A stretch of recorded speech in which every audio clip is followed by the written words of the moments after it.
Today is December 10th, 2020. My name is Charles Suter. Today I'll be presenting an option for decision making, which I call trial and error, fairly well known concept.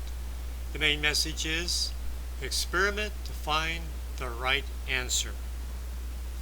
Often a problem or a decision is complex, and if you want a rapid answer, you must be willing to experiment, applying a trial and error or test and check approach to finding a solution. When time is of the essence, just take a step forward in what seems like the right direction and see where it takes you. Adjust as you go, including redirection.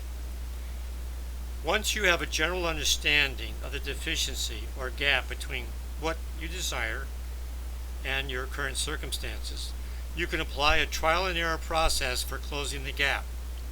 Select a solution to the problem or decision and then test it via a road test or a simple experiment to find out the potential outcome. If the outcome seems promising, then you can fine-tune the solution to derive its highest potential. Proposition 1.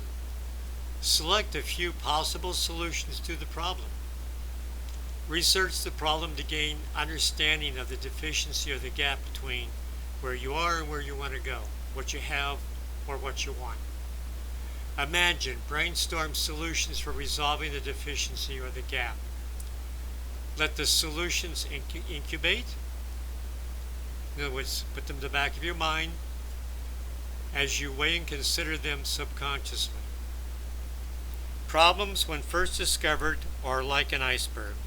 The biggest challenges lie below the surface and must be found by a disciplined search for the scope and boundaries of the problem.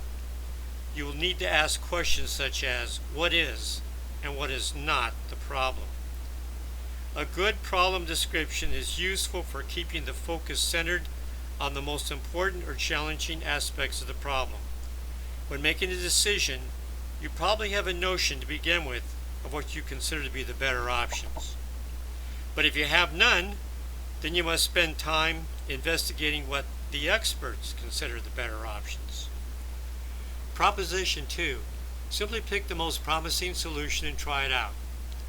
There is no usually one simple preferred solution, but there might be one that stands out in your mind. Make an attempt to solve the problem with that preferred solution.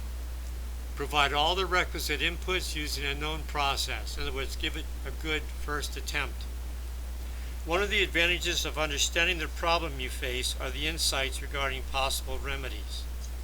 Once the deficiencies or the gaps between actual or desired states are defined, then the more obvious solutions are focusing on remedying all those known deficiencies or closing all those known gaps. Normally, at least one solution will intuitively stand out above all the others. To start off with your first trial or solution test, you must pick at least one option that you've defined. Consider this option as your default option. And after some defined period of incubation where you weigh and consider, if you discover no better option, then proceed to experiment on this default option. Proposition 3. Evaluate the results you get and decide what to do next.